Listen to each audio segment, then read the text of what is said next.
The rusted iron clanged as a woman's dignity was offered at a price in Cumberland Valley, New Mexico Territory, 1877. Virginia Blackwood's hands trembled, manacled to a post in the filthy makeshift auction block behind Thornton's saloon as men's hungry eyes appraised her like livestock.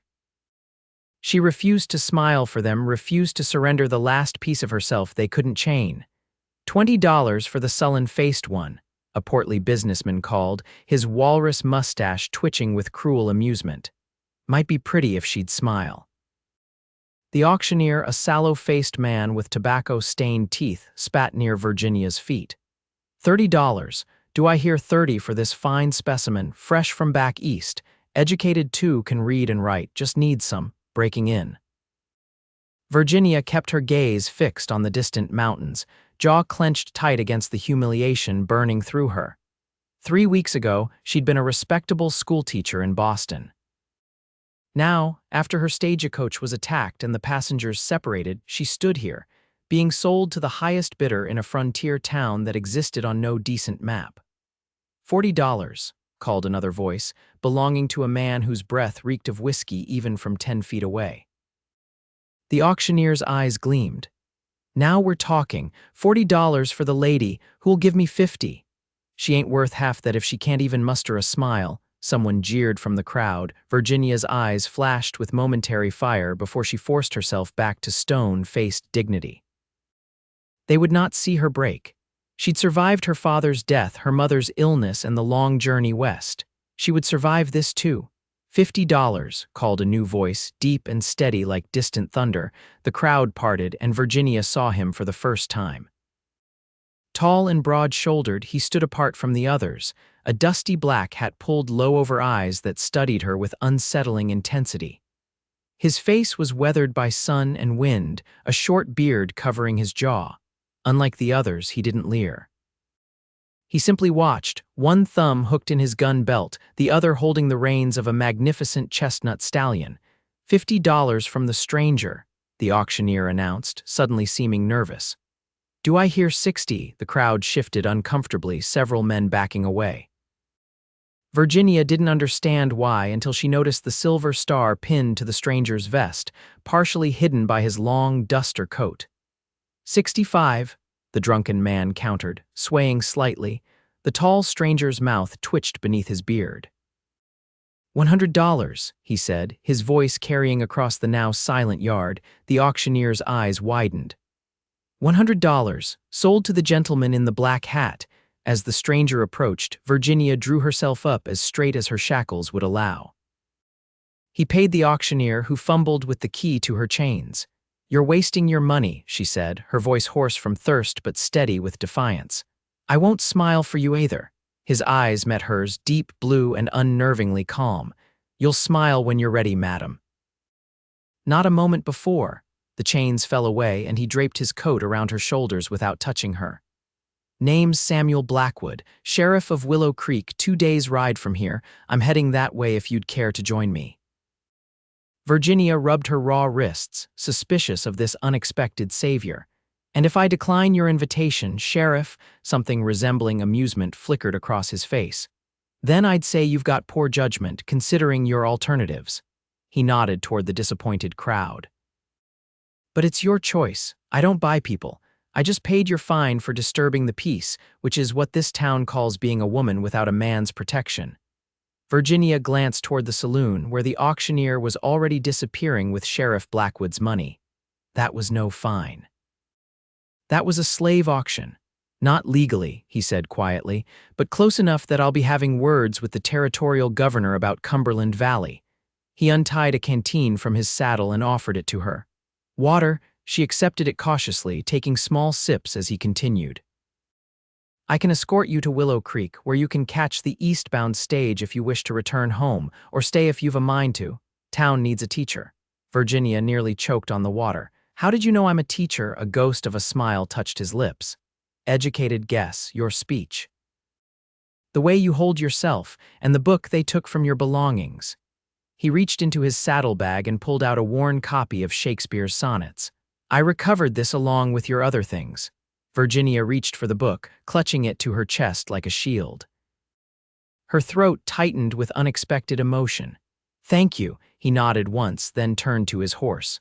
"We should move on before sundown. Cumberland Valley isn't friendly after dark, especially to those who upset their business arrangements." Virginia looked down at her torn and dirty traveling dress. "I can't ride like this." Without a word, Samuel walked to his horse and untied a bundle from behind the saddle. He handed it to her and pointed to a small shed nearby. "You can change in there. They're not fancy, but they're clean." Inside the bundle, Virginia found a pair of men's trousers, a cotton shirt, a leather vest, and sturdy boots that were surprisingly close to her size. She changed quickly, rolling up the sleeves and pant legs to make them fit better. When she emerged, Samuel was waiting with his horse, his expression unreadable. "Thank you," she said stiffly, clutching her book and the small bundle of her recovered possessions. He helped her onto the horse, then swung up behind her, keeping a respectful distance between them despite the close quarters of the saddle. As they rode out of town, Virginia felt the stares of the townspeople burning into her back, but she didn't look back. There was nothing in Cumberland Valley worth remembering. They rode in silence until the town disappeared behind a ridge. Only then did Samuel speak. "You should eat something. There's jerky in the saddlebag." Virginia shook her head. "I'm not hungry." "You need to keep up your strength," he insisted quietly. "It's a long ride to Willow Creek." "Why did you help me?" she asked suddenly. "There must have been a dozen other women being sold back there. Why me?" His silence stretched so long she thought he might not answer. Finally, he said, "Because you didn't smile." "I don't understand." The others, they'd already given up. They were smiling to survive. "Nothing wrong with that." His voice grew softer. "But you still had fight in you, reminded me of someone I used to know." Virginia wanted to ask who, but something in his tone warned her against it. Instead, she reached for the jerky in the saddlebag and forced herself to eat a small piece. The salty meat was tough but satisfying, and she realized she was, in fact, starving. As the sun began to set, Samuel guided the horse off the main trail toward a cluster of rocks. "We'll make camp here for the night. There's a spring nearby." Virginia slid from the horse, her legs stiff from riding. "I haven't thanked you properly, Sheriff Blackwood." "Sam," he corrected, dismounting in one fluid motion. "And you don't need to thank me, just doing what's right." "Nevertheless," she insisted, "I am grateful." He nodded once, then busied himself with the horse and setting up camp. Virginia watched him, trying to reconcile this quiet, honorable man with the stories she'd heard about lawmen in the territory's corrupt men who were often little better than the outlaws they supposedly hunted. "How long have you been sheriff?" she asked, as he built a small fire. 5 years in Willow Creek," he replied, not looking up from his task. "Before that, I rode with the Texas Rangers for a spell. And before that," his hands stilled momentarily, "before that doesn't matter much now." Virginia recognized the boundary and respected it. She had her own past she'd rather not discuss. "Well, Willow Creek is fortunate to have you," something that might have been a smile tugged at his mouth. "Town might disagree with you on occasion." He handed her a tin cup of coffee from the pot he'd placed on the fire. "It's strong. Might help with the chill." Virginia accepted the cup, warming her hands around it. "Do you always rescue damsels in distress, Sheriff?" This time he did smile, a brief flash that transformed his solemn face. "Only the ones who refuse to smile on command." As night settled around them, Virginia wrapped herself in the blanket Sam had provided and tried to sleep. But every time she closed her eyes, she saw the auction block, felt the men's eyes on her skin, heard their jeering voices. She shivered despite the nearby fire. "It gets easier," Sam's voice came quietly from across the flames. Virginia opened her eyes to find him sitting upright, his back against a rock, hat tilted low but eyes watching the darkness beyond their camp. "What does?" "The memory," he said. "It never goes away entirely. But it gets easier to carry. You sound like you speak from experience." He didn't answer directly. "Try to rest. I'll keep watch." Somehow, his steady presence across the fire made Virginia feel safer than she had in weeks. She curled onto her side, watching him through the dancing flames until exhaustion finally claimed her. The next morning dawned clear and cool. Virginia woke to find Sam already up, tending to his horse. He'd refilled her canteen and laid out more jerky and hardtack for breakfast. "Good morning," she said, pushing herself upright and smoothing her tangled hair. He nodded in greeting. "Sleep well." "Better than I expected," she admitted. "Thank you." They ate quickly and were back on the trail before the sun had fully cleared the horizon. The landscape grew more rugged as they traveled, with pine-covered hills rising in the distance. "Is it much farther to Willow Creek?" Virginia asked as they stopped to rest the horse near midday. "We'll reach it by tomorrow afternoon," Sam replied, scanning the trail behind them for the third time since they'd stopped. Virginia noticed his vigilance. "Are we being followed?" His expression gave nothing away. "Just being cautious. Cumberland Valley has some unsavory connections." He handed her a piece of dried apple from his provisions. "The men who had you weren't acting alone." A chill ran through her despite the warm sun. "Who are they working for?" Man named Victor Hargrove owns half the businesses in the Northern Territory, including a few mining operations. "He's always looking for workers and other commodities." "Women," Virginia said flatly. Sam nodded once. "Among other things, the territorial governor hasn't been able to pin anything on him directly." "And you think he might come after me?" "I think Hargrove doesn't like losing merchandise." Sam's jaw tightened. "But you're not merchandise and you're under my protection now." Virginia felt a strange flutter in her chest at his words. "I can take care of myself, you know. Before all this, I managed quite well on my own." Something like respect flickered in his eyes. "I don't doubt it, miss." He paused, and Virginia realized she'd never told him her name. "Virginia," she supplied. "Virginia Prescott." "Well, Miss Prescott," he said, helping her back onto the horse, "I believe you're fully capable, but out here, even the strongest need allies." They continued riding through the afternoon, the trail winding through increasingly forested terrain. Virginia learned that Sam had been raised in Tennessee before the war, that he'd fought for the Union despite his Southern upbringing, and that he'd come west afterward seeking something he wouldn't name. In turn, she told him about teaching in Boston, about losing her parents within a year of each other, and about accepting a position at a school in Santa Fe that had prompted her ill-fated journey west. The school might still have a position, Sam suggested as the sun began its descent. "Once we reach Willow Creek, I can help you arrange passage to Santa Fe." Virginia was silent for a moment, and if I decided to stay in Willow Creek instead, his shoulders tensed slightly behind her. "As I said, the town needs a teacher. The last one left 6 months ago. Married a cattle baron from Colorado. Would the town accept a woman with my history?" Sam's voice was firm. "There's nothing in your history to be ashamed of, Miss Prescott. You survived. That's what matters out here." As dusk approached, they made camp in a small clearing beside a stream. Sam built another fire while Virginia washed her face and hands in the cool water, grateful to remove some of the dust from the trail. When she returned to the fire, Sam was cooking something in a small pan. "Found some wild onions," he explained. "They'll improve the jerky somewhat." Virginia sat across from him, watching as he competently prepared their simple meal. In the firelight, with his hat removed and his guard slightly lowered, she could see that he was younger than she'd first thought, perhaps 30 or 32, not much older than her 26 years. "Tell me about Willow Creek," she said as he handed her a tin plate with the sizzling mixture. "Small place. About 300 souls. We've got a general store, a hotel, 2 saloons, though only Maggie's is respectable, a church, and a schoolhouse that's been sitting empty." He took a bite of his food before continuing. "Good people mostly, farmers, ranchers, a few miners, some drifters passing through, and they all respect their sheriff." A rueful expression crossed his face. "They respect the law, which is what matters." "That's not what I asked." He met her gaze across the fire. "I've made some enemies doing this job, Miss Prescott. Can't enforce the law without stepping on toes, but Willow Creek is a good town. You could do worse." Virginia nodded slowly. "I'll consider it." She finished her meal in thoughtful silence.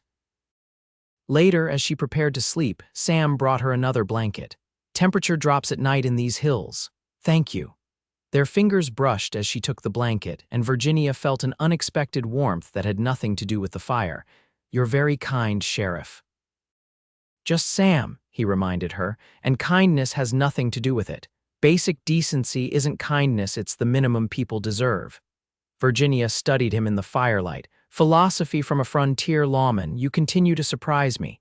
A ghost of a smile touched his lips. Get some rest, Miss Prescott. We've got another long day tomorrow. This time, Virginia fell asleep more easily, lulled by the crackling fire and Sam's reassuring presence nearby. Her dreams, for once, were peaceful. She woke suddenly in the darkness, her heart pounding. Sam's hand was over her mouth, his eyes alert in the dying firelight. Riders, he whispered, removing his hand once she nodded her understanding. Stay low and quiet. He moved silently to retrieve his rifle, then positioned himself behind a large rock overlooking the trail. Virginia crawled to his side, ignoring his frown of disapproval. I told you to stay back, he whispered. And I told you I can take care of myself, she replied, pulling a small derringer from her boot, one of her possessions Sam had recovered in Cumberland Valley. His eyebrows rose slightly, but he said nothing as they waited in the darkness. The sound of horses approached slowly, 3, maybe 4 riders moving with deliberate caution. Through the trees, Virginia could see the glow of a lantern. Looking for tracks, Sam murmured. Hargrove's men. Virginia's grip tightened on her small pistol. What do we do? Wait, they might pass by. But the riders stopped just beyond their clearing, voices carrying in the still night air. Tracks lead this way, one man said. Can't be more than a few hours ahead. Blackwood's no fool, another replied. He'll be watching for us. Don't matter. Hargrove wants the woman back, says she's special merchandise educated. Some rich fella in Santa Fe already paid half for her. Virginia felt sick. Sam's jaw clenched, his finger moving closer to the rifle's trigger. Check that clearing, the first voice ordered. Could have made camp there. Sam looked at Virginia. When I start shooting, run for the horse. He's tethered behind those pines. Ride north and don't stop until you reach the river. I'm not leaving you, she whispered fiercely. This isn't a debate, Virginia. The use of her first name startled her, but before she could respond, the first rider entered the clearing, lantern held high. Sam's rifle cracked, and the man tumbled from his saddle with a cry. The other riders scattered, returning fire blindly into the rocks. Go, Sam ordered, firing again. Virginia hesitated only a moment before darting through the darkness toward the pines. Behind her, she heard more gunshots and shouts of pain. She reached the nervous horse, quickly untied him, and swung into the saddle. But instead of riding north as Sam had instructed, she guided the horse in a wide circle, coming up behind the remaining riders who were focused on Sam's position. Taking careful aim with her derringer, Virginia fired at the nearest man. Her shot caught him in the shoulder, spinning him around with a howl of pain. The distraction was enough for Sam to take down another, leaving only one attacker. Retreat. The last man yelled, spurring his horse away from the clearing. The wounded man followed, clutching his bloody shoulder. Virginia rode back to find Sam reloading his rifle, his expression thunderous. I told you to ride north, he said, his voice tight with anger and something else, fear, she realized. And leave you outnumbered. What kind of ally would that make me? She dismounted, approaching him cautiously. Are you hurt? He shook his head, his anger fading as quickly as it had flared. You could have been killed, so could you? Virginia reached out impulsively and touched his arm. We survived because we worked together. Sam looked down at her hand on his sleeve, then up at her face. Something shifted in his eyes. You're right, he conceded, but we need to move. They'll be back with reinforcements. They quickly gathered their belongings and mounted up, leaving the clearing behind. Sam pushed the horse harder than before, following game trails and stream beds to obscure their tracks. They rode through the night, stopping only briefly to rest the horse. As dawn broke, they crested a hill and saw a valley spread out before them, morning mist clinging to the trees. A small town nestled against the far hillside, smoke rising from a few chimneys. Willow Creek, Sam said, relief evident in his voice. We made it. Virginia felt a strange mix of emotions as she gazed at the peaceful town below. Relief, yes, but also uncertainty. What happens now? Sam guided the horse down the slope. First, we get you settled at the hotel. Then I'll send telegrams to the territorial marshal about what happened in Cumberland Valley. And Hargrove's men, they won't follow us into town, Sam said confidently. Not with my deputies waiting. Hargrove's powerful, but he prefers to work in the shadows. As they approached the town, Virginia saw curious faces turning to watch their arrival. A tall young man hurried from the sheriff's office to meet them. "Sheriff, we were getting worried. You've been gone longer than expected." "Ran into some trouble, Paul," Sam replied, dismounting and helping Virginia down. "This is Miss Virginia Prescott. She'll be staying in town for a while." Paul tipped his hat to Virginia. "Madam, welcome to Willow Creek." More townspeople gathered as Sam led Virginia toward a modest two-story building with Willow Creek Hotel painted on its sign. A plump woman with gray streaked hair bustled out to meet them. "Samuel Blackwood. About time you returned. And who's this, Mrs. Henderson?" "This is Miss Prescott," Sam said. "She needs a room and perhaps some proper clothing." The woman looked Virginia up and down, taking in her men's clothing and exhausted appearance, but instead of judgment, her eyes showed only kindness.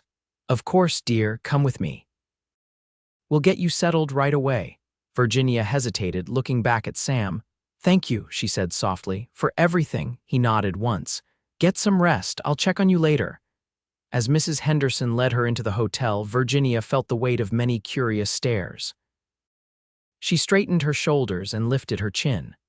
Whatever happened next, she would face it with the same dignity that had caught Sam's attention in Cumberland Valley. Mrs. Henderson showed Virginia to a small but clean room on the second floor. Bathrooms down the hall. "I'll have hot water sent up so you can wash, and I'll see about finding you some proper clothes." "Thank you," Virginia said sincerely. "I appreciate your kindness." The older woman patted her arm. "Any friend of the sheriff's is welcome here. He doesn't bring many people to town, so you must be special." After Mrs. Henderson left, Virginia sank onto the bed, suddenly overwhelmed by everything that had happened. Tears she'd been holding back for weeks finally spilled down her cheeks. She cried silently, releasing the fear and tension that had sustained her through her ordeal. Later, washed and dressed in a borrowed blue calico dress, Virginia felt more like herself. Mrs. Henderson had invited her down for dinner, and though she was nervous about facing the townspeople, her growling stomach won out over her apprehension. The small dining room was half full when she entered. Conversations paused briefly as people glanced her way, but quickly resumed. Virginia took a seat at a small table near the window, grateful not to be the center of attention. She had just been served a bowl of fragrant stew when the dining room door opened and Sam entered. He'd cleaned up as well, his dark hair still damp, wearing a fresh shirt under his vest. The silver star caught the lamplight as he scanned the room, his eyes finding her immediately. "May I join you?" he asked, approaching her table. Virginia nodded, suddenly aware of her quickened pulse. "Please do." He sat across from her, ordering coffee from the passing waitress. "You look better," he said, seeming uncharacteristically uncertain. "Amazing what soap and clean clothes can do," she replied with a small smile. "Mrs. Henderson has been very kind. She's a good woman, lost her husband in the war, came west and built this place herself." They lapsed into a comfortable silence as Virginia ate her stew. Finally, Sam spoke again. "I sent those telegrams. The marshal will investigate Cumberland Valley, and I've put out alerts about Hargrove's men." "Will that be enough?" Sam's expression grew serious. "For now. But Hargrove is influential. It may take time to build a case against him." Virginia set down her spoon. "And in the meantime, what happens to me?" "That depends on what you want," Sam replied carefully. "The stage to Santa Fe leaves on Friday if you still want that teaching position." Virginia considered this. The position in Santa Fe had been her goal, her chance to start fresh after losing her parents. But now, and if I stayed in Willow Creek, something flickered in Sam's eyes, hope, perhaps. "As I said, the town needs a teacher. The schoolhouse has been empty too long. Would the town council hire me?" A woman who arrived wearing men's clothing, riding double with the sheriff, a hint of a smile touched Sam's lips. "The town council consists of Mayor Wilson, who owes me several favors, Mrs. Henderson, who already likes you, and myself." "You're on the town council?" "Small town," he shrugged. "Everyone wears multiple hats." Virginia found herself smiling, really smiling for the first time in weeks.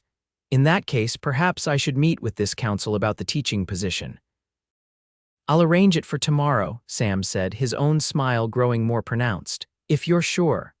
I'm sure I want to explore the possibility, Virginia clarified. I've learned not to make hasty decisions. Wise approach, he agreed, finishing his coffee. In the meantime, you should rest. It's been a long few days. As they stood to leave, Virginia noticed several townspeople watching them with undisguised interest. I believe we're causing quite a stir, Sheriff. Small towns thrive on gossip, he said dismissively. They'll find something else to talk about soon enough. He walked her to the stairs, pausing at the bottom. Good night, Miss Prescott, Virginia, she corrected him. After everything we've been through, I think first names are appropriate. His eyes warmed. Good night, Virginia. Good night, Sam. As she climbed the stairs to her room, Virginia felt lighter than she had in months. Willow Creek might not have been her planned destination, but perhaps it was where she needed to be. The next morning, Virginia woke to sunlight streaming through her window. After breakfast, Mrs. Henderson brought her several dresses, explaining they belonged to her daughter who had moved to Denver. They might need taking in, but they'll do until you can order your own, the older woman said. This is too generous, Virginia protested. Mrs. Henderson waved away her concerns. Consider it a welcome gift. Besides, she added with a twinkle in her eye, can't have our new schoolteacher looking shabby. I haven't been hired yet, Virginia reminded her. Mere formality, Mrs. Henderson replied confidently. The council meets at noon. Sam asked if you could join them at the mayor's office. The mayor's office turned out to be the back room of Willow Creek's general store. Mayor Wilson, a portly man with impressive sideburns, greeted Virginia warmly. Miss Prescott, delighted to meet you. Sam tells me you're interested in our teaching position. I am, Virginia confirmed. I taught for 3 years in Boston before coming west. Excellent, excellent, the mayor enthused. And your qualifications? Virginia explained her education and experience while Sam and Mrs. Henderson listened from their seats at the small table. When she finished, Mayor Wilson beamed. Well, I see no reason to prolong this. I move that we offer Miss Prescott the position immediately. All in favor, both Sam and Mrs. Henderson raised their hands. Unanimous, declared the mayor. The position is yours, Miss Prescott, if you'll accept it. Virginia felt a surge of excitement. I would be honored. Thank you. The details were quickly arranged. The position came with a small salary plus room and board in the teachers' quarters attached to the schoolhouse. Classes would begin in 2 weeks, giving Virginia time to prepare and the town time to spread the word to outlying farms and ranches. After the meeting, Sam offered to show her the schoolhouse. They walked together down Willow Creek's main street, Virginia noticing how people greeted Sam with respect and genuine warmth. They admire you, she observed. Sam looked uncomfortable with the observation. They respect the badge. No, Virginia insisted. It's more than that, they trust you. Before he could respond, they reached a white clapboard building at the edge of town. The schoolhouse was simple but well built, with large windows and a small bell tower. Attached to one side was a modest dwelling, the teacher's quarters. It's not much, Sam said as he unlocked the door, but it's solid. The town built it 3 years ago. Virginia stepped inside, immediately charmed by the bright, airy classroom with its rows of desks and large blackboard. It's perfect. The attached living quarters were similarly simple, a sitting room with a small stove, a bedroom, and a tiny kitchen. Plain but functional furniture filled the spaces. The last teacher left most of the furnishings, Sam explained. The town can provide anything else you need. Virginia ran her hand along a bookshelf, already imagining her books arranged on it. I don't need much. This will be wonderful. Sam watched her, a peculiar expression on his face. You mean that, don't you? Of course. Why wouldn't I? He shook his head slightly. Most people who come from the East find our accommodations lacking. Most people from the East haven't experienced what I have recently, she replied wryly. This feels like a palace compared to sleeping on the ground. A genuine smile broke across Sam's face, transforming his serious features. You're a remarkable woman, Virginia Prescott. The unexpected compliment warmed her. Thank you for giving me this chance, Sam. You earned it, he said simply. I just helped clear the path. They stood looking at each other for a long moment, something unspoken passing between them. Finally, Sam cleared his throat.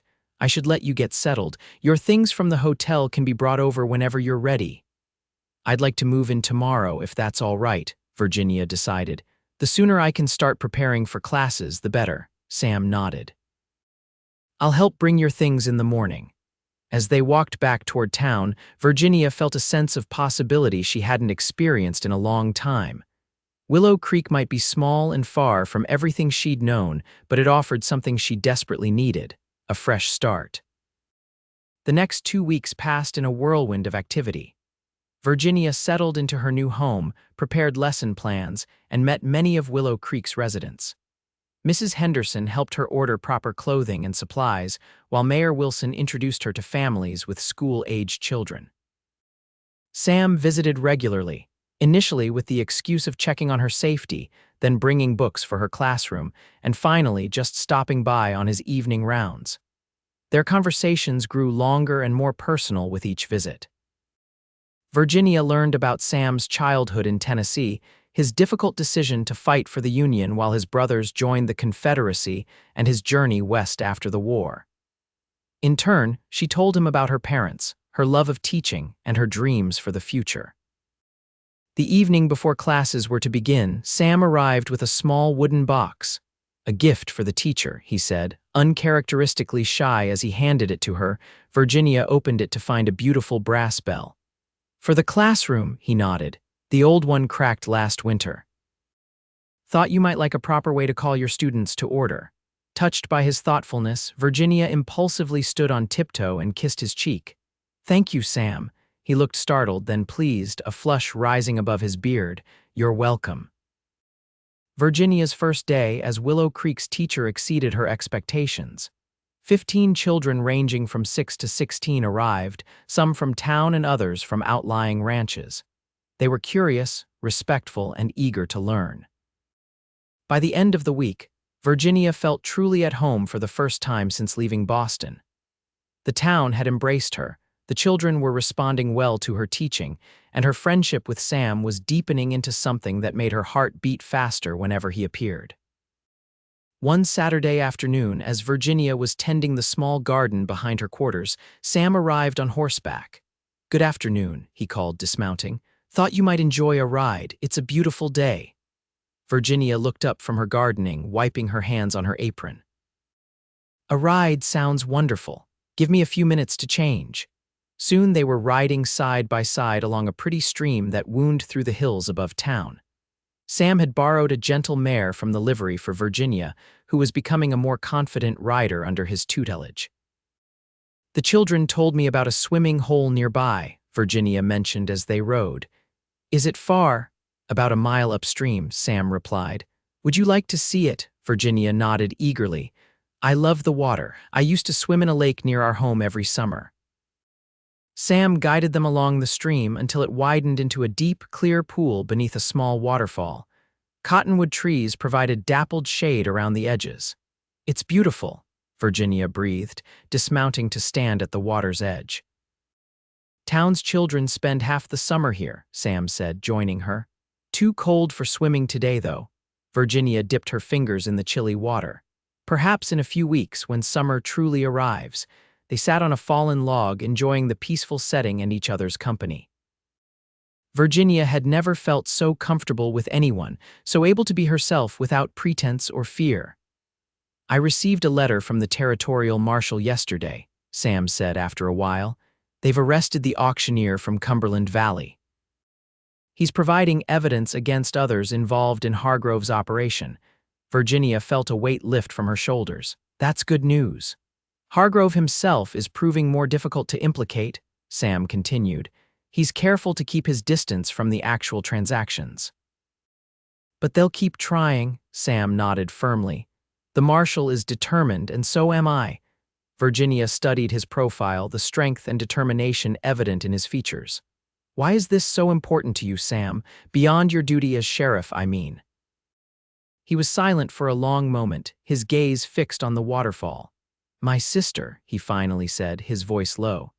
After the war, she traveled west to join me. Her stagecoach was attacked near the Arizona border. By the time I found her, he didn't need to finish. Virginia reached for his hand, holding it tightly between both of hers. "I'm so sorry, Sam. It was 5 years ago," he said, his voice rough with emotion. "I became sheriff soon after, thought maybe I could prevent it happening to someone else." "Like me," Virginia whispered. He turned to look at her, his blue eyes intense. "When I saw you on that auction block, refusing to smile, refusing to break, it was like seeing her spirit again." Virginia's heart ached for his loss and for the pain he still carried. Without thinking, she leaned forward and kissed him gently on the lips. Sam froze for an instant, then responded, his hand coming up to cradle her cheek.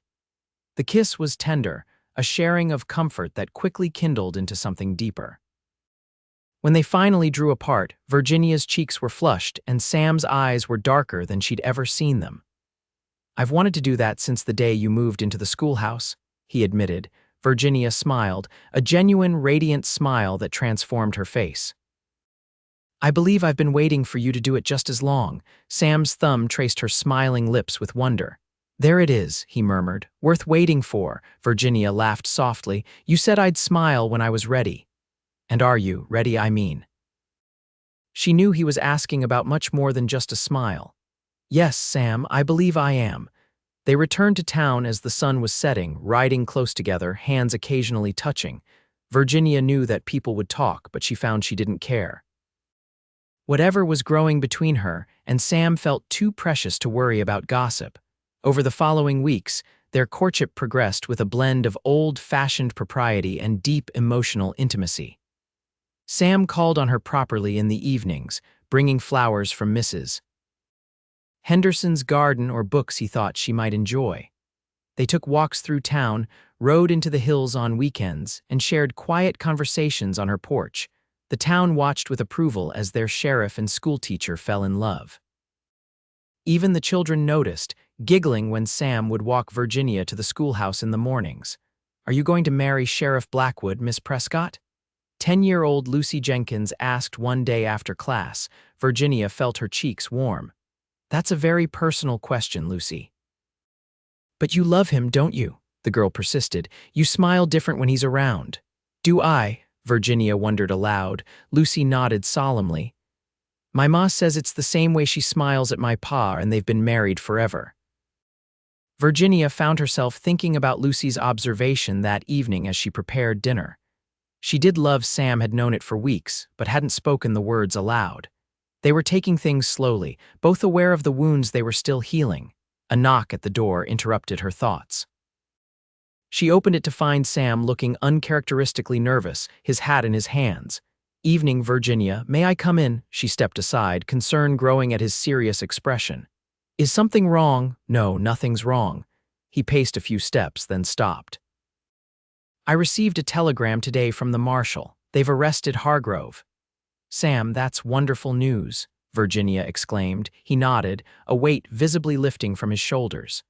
"They found documents linking him directly to at least a dozen kidnappings and illegal sales. He'll face federal charges." Virginia crossed to him, taking his hands in hers. "I'm so happy for you. I know what this means." "Justice for Sarah," he said quietly, naming his sister for the first time, "and for you and all the others." "You helped make it happen," Virginia reminded him. "Your testimony, your persistence." Sam squeezed her hands. "There's something else I wanted to tell you." He took a deep breath. "The marshal offered me a position with his office in Santa Fe." Virginia's heart sank. "You're leaving Willow Creek." "I haven't decided," he said quickly. "It's a good opportunity, but—" He looked around the small, cozy room, then back at her. "I've found reasons to stay." Hope fluttered in Virginia's chest. "What kind of reasons?" Instead of answering directly, Sam reached into his pocket and pulled out a small velvet box. Virginia's breath caught as he opened it to reveal a simple gold ring with a small pearl. "I know it hasn't been very long," he said, his voice steady despite the emotion in his eyes. "But I think we both know what we've found is rare." "Virginia Prescott, would you do me the honor of becoming my wife?" Tears of joy filled Virginia's eyes. "Yes, Sam. Yes, I will." He slipped the ring onto her finger, then pulled her into his arms, kissing her with all the love and promise of their future together. "I love you," she whispered against his lips. "I think I've loved you since you told me I'd smile when I was ready." Sam's answering smile was tender. "And I've loved you since you defied me and came back to help fight off Hargrove's men." Virginia laughed softly. "So we've been in love for quite a while." "Seems that way," he agreed, holding her close. "And I plan to keep loving you for the rest of our lives." News of their engagement spread quickly through Willow Creek. The town celebrated with them, Mrs. Henderson insisting on hosting a party at the hotel. The children presented Virginia with a handmade quilt, each square sewn by a different student. They were married on a perfect summer day in Willow Creek's small church. Virginia wore a cream-colored dress ordered from Denver, and Sam looked handsome in a new black suit. The entire town attended, filling the church to capacity. After the ceremony, as they greeted their well-wishers, the territorial marshal approached. He congratulated them warmly, then pulled Sam aside for a private word. Virginia watched curiously as Sam listened, nodded, and shook the marshal's hand. Later, as they danced at their wedding celebration, Virginia asked about the conversation. "He offered a compromise," Sam explained, guiding her through a waltz. "I'll remain sheriff of Willow Creek but also serve as a deputy marshal when needed for special cases." "Cases like Hargrove's," Virginia surmised. Sam nodded. "It means occasional travel, but Willow Creek will remain our home." "Our home," Virginia repeated, loving the sound of it. "I think that's perfect." As the celebration continued around them, Sam led Virginia outside into the soft evening air. The stars were just beginning to appear in the darkening sky. "Happy?" he asked, drawing her close. Virginia's smile was radiant. "Happier than I ever dreamed possible." He traced her smiling lips with his finger, just as he had that day by the swimming hole. "Worth waiting for," he murmured before kissing her. 1 year later, Virginia stood on the porch of their home, the former teacher's quarters now expanded with Sam's carpentry skills into a proper house. She watched as Sam rode up the path, returning from a 3-day trip to testify at Hargrove's trial. She waved, her free hand resting on the gentle swell of her belly where their first child grew. The town had hired a new teacher when Virginia announced her pregnancy, though she still tutored several students who needed extra help. Sam dismounted quickly, striding toward her with purpose. "Guilty on all counts," he announced as he reached the porch. 20 years in federal prison." Virginia sighed with relief. "It's finally over." "Justice prevailed," Sam agreed, placing his hand over hers on her stomach. "How are you feeling?" "We're both well," she assured him. "Though your son or daughter has been quite active, especially at night." Sam's face softened with wonder as he felt a small kick against his palm. "Already stubborn like their mother," Virginia laughed, "or determined like their father." He gathered her close, kissing her tenderly. "I missed you." "And we missed you," she replied, leading him inside to the home they had built together. 3 months later, their daughter Sarah Virginia Blackwood was born on a crisp autumn morning. She had her father's blue eyes and her mother's determined spirit. As Virginia held her newborn daughter while Sam looked on with adoration, she reflected on the extraordinary journey that had brought them to this moment. From the horrors of Cumberland Valley to the joy of Willow Creek, from a woman who couldn't smile to one whose happiness overflowed. She had found not just safety and purpose, but a love deeper than she had ever imagined possible. Sam leaned down to kiss his wife's forehead, then gently touched his daughter's tiny hand. "Two beautiful smiles to come home to," he murmured. "I'm the luckiest man alive." Virginia looked up at her husband, her heart full. "We've all found something to smile about," she said softly. "Just when we were ready." As the years passed, Willow Creek grew and prospered. Sam continued as sheriff, respected throughout the territory for his fairness and integrity. Virginia divided her time between raising their growing family and teaching special classes for adults who wanted to learn to read and write. Sarah was joined by a brother, James, 2 years later, and eventually by another sister, Elizabeth. Their home rang with laughter and the patter of small feet.